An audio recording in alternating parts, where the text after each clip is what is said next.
ನಮಸ್ಕಾರ, ನಾನು ಪವಿತ್ರ ಭಾಗವತ್. ಮಿಸೆಸ್ ಭಾಗವತ್ ಚಾನಲ್ಗೆ ನಿಮ್ಮೆಲ್ಲರಿಗೂ ಪ್ರೀತಿಯ ಸ್ವಾಗತ. ಇವತ್ತಿನ ವಿಡಿಯೋದಲ್ಲಿ ಒಂದು ಮಸಾಲಾ ಪುಡಿಯನ್ನು ಮಾಡಿಕೊಂಡು ಒಂದು ರುಚಿಯಾದ ಅನ್ನದ ರೆಸಿಪಿಯನ್ನು ತೋರಿಸ್ತಾ ಇದ್ದೇನೆ. ತುಂಬಾನೇ ರುಚಿಕರವಾಗಿರ್ತದೆ. ಶೀತ ಕಫ ಎಲ್ಲ ಆಗಿತ್ತು, ನನಗೂ ಕೂಡ ಏನಾದರೂ ಖಾರವಾಗಿ ಗಂಟಲಿಗೆ ಹಿತವಾಗಿ ಬಿಸಿ ಬಿಸಿಯಾಗಿ ತಿನ್ನಬೇಕು ಅನಿಸ್ತಾ ಇತ್ತು. ಹಾಗಾಗಿ ಈ ರೆಸಿಪಿಯನ್ನು ಮಾಡಿಕೊಂಡೆ. ನಿಮಗೂ ಕೂಡ ಈ ರೆಸಿಪಿಯನ್ನು ಶೇರ್ ಮಾಡೋಣ ಅಂತ ಇವತ್ತಿನ ವಿಡಿಯೋದಲ್ಲಿ ತೋರಿಸ್ತಾ ಇದ್ದೇನೆ. ತುಂಬಾನೇ ಸುಲಭ ಇದೆ ಇದನ್ನ ಮಾಡೋದು. ಯಾವ ರೀತಿಯಾಗಿ ಮಾಡೋದಂತ ನೋಡೋಣ ಬನ್ನಿ. ಒಂದು ಬಾಣಲೆಯನ್ನು ಬಿಸಿಗೆ ಇಟ್ಕೊಂಡಿದ್ದೇನೆ. ಅದರಲ್ಲಿ 2 ಟೇಬಲ್ ಚಮಚ ಆಗುವಷ್ಟು ನೆಲಗಡಲೆ ಬೀಜವನ್ನು ಹಾಕೊಂಡಿದ್ದೇನೆ. ಸ್ವಲ್ಪ ಎಣ್ಣೆಯನ್ನು ಹಾಕಿ ಇದನ್ನ ಹುರ್ಕೊಳ್ತಾ ಇದ್ದೇನೆ. ಸ್ವಲ್ಪ ಹೊತ್ತು ನೆಲಗಡಲೆ ಎಲ್ಲ ಹುರಿದಾದ ನಂತರ 1 ಟೇಬಲ್ ಚಮಚ ಆಗುವಷ್ಟು ಗೋಡಂಬಿಯನ್ನು ಕೂಡ ಹಾಕೊಂಡು ಅದರ ಜೊತೆಗೆ ಹುರ್ಕೊಳ್ತಾ ಇದ್ದೇನೆ. ಮೊದಲಿಗೆ ಗೋಡಂಬಿಯನ್ನು ಹಾಕೊಂಡ್ರೆ ಗೋಡಂಬಿ ಬೇಗ ಫ್ರೈ ಆಗಿ ಹೋಗ್ತದೆ. ಹಾಗಾಗಿ ನೆಲಗಡಲೆಯನ್ನ ಮೊದಲಿಗೆ ಹಾಕೊಂಡು ಸ್ವಲ್ಪ ಹೊತ್ತು ಹುರಿದಾದ ನಂತರ ಕೊನೆಯಲ್ಲಿ ಗೋಡಂಬಿಯನ್ನು ಹಾಕಿ ಹುರ್ಕೊಂಡಿದ್ದೇನೆ. ಎಲ್ಲವೂ ಕೂಡ ಚೆನ್ನಾಗಿ ಫ್ರೈ ಆಗಿದೆ. ಈಗ ಇದನ್ನ ತೆಗೆದಿಟ್ಕೊಳ್ತಾ ಇದ್ದೇನೆ. ಮತ್ತೆ ಅದೇ ಬಾಣಲಿಯಲ್ಲಿ 1 ಟೀ ಚಮಚ ಆಗುವಷ್ಟು ಕಡಲೆಬೇಳೆಯನ್ನು ಹಾಕೊಂಡಿದ್ದೇನೆ. ಇದನ್ನ ಸ್ವಲ್ಪ ಹೊತ್ತು ಹುರ್ಕೊಳ್ತೇನೆ. ಕಡಲೆಬೇಳೆ ಸ್ವಲ್ಪ ಜಾಸ್ತಿ ಹೊತ್ತು ಬೇಕಾಗ್ತದಲ್ಲ, ಹಾಗಾಗಿ ಇದನ್ನ ಮೊದಲಿಗೆ ಹಾಕೊಂಡು ಹುರ್ಕೊಳ್ಬೇಕು. ಹಾಗೆ ಇದರ ಜೊತೆಗೆ 2 ಬ್ಯಾಡಗಿ ಮೆಣಸನ್ನು ಹಾಕೊಳ್ತಾ ಇದ್ದೇನೆ. ನಿಮ್ಮ ಖಾರಕ್ಕೆ ಅನುಗುಣವಾಗಿ ಹೆಚ್ಚು ಕಡಿಮೆ ಮಾಡ್ಕೊಳ್ಬಹುದು. ಈ ಬ್ಯಾಡಗಿ ಮೆಣಸು ಸ್ವಲ್ಪ ಖಾರವಾಗಿಯೇ ಇತ್ತು, ಹಾಗಾಗಿ 2 ಮೆಣಸನ್ನು ಹಾಕೊಂಡಿದ್ದೇನೆ. ನೀವು ಜಾಸ್ತಿ ಖಾರ ತಿನ್ನೋದಿಲ್ಲ ಅಂತಿದ್ರೆ 1 ಮೆಣಸನ್ನು ಕೂಡ ಹಾಕೊಳ್ಬಹುದು. ನಂತರ 1 ಟೀ ಚಮಚ ಆಗುವಷ್ಟು ಉದ್ದಿನ ಬೇಳೆಯನ್ನು ಹಾಕೊಂಡಿದ್ದೇನೆ. ಇದನ್ನು ಕೂಡ ಚೆನ್ನಾಗಿ ಹುರ್ಕೊಳ್ತೇನೆ. ಎಲ್ಲ ಚೆನ್ನಾಗಿ ಪರಿಮಳ ಬರ್ತಾ ಇದೆ. ಕೊನೆಯಲ್ಲಿ 1 ಟೀ ಚಮಚ ಆಗುವಷ್ಟು ಜೀರಿಗೆಯನ್ನು ಹಾಕೊಂಡಿದ್ದೇನೆ. ಹಾಗೆ ಒಂದು 10, 12, 15 ತನಕ ನಾನು ಕಾಳುಮೆಣಸನ್ನು ಹಾಕ್ತಾ ಇದ್ದೇನೆ. ಇದು ವೈಟ್ ಕಾಳುಮೆಣಸು.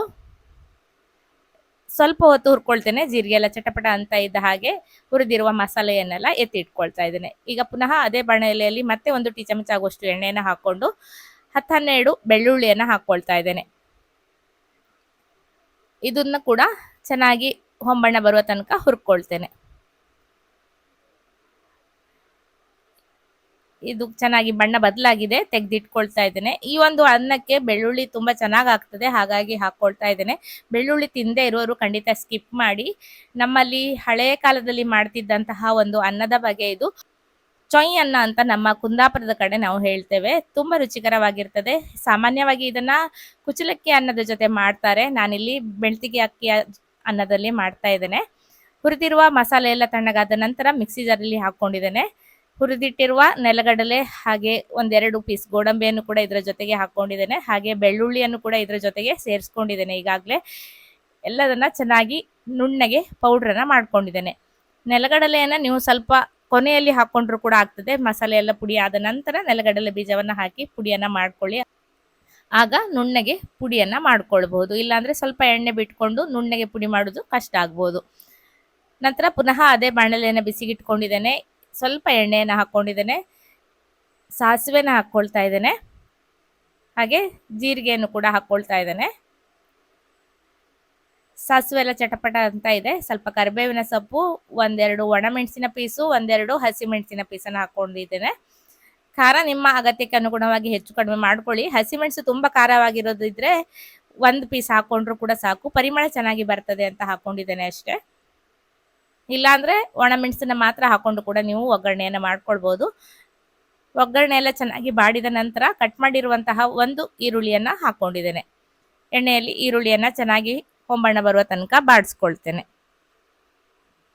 ಈಗ ಇದಕ್ಕೆ ಸ್ವಲ್ಪ ಅರಿಶಿಣವನ್ನು ಹಾಕೊಳ್ತಾ ಇದ್ದೇನೆ.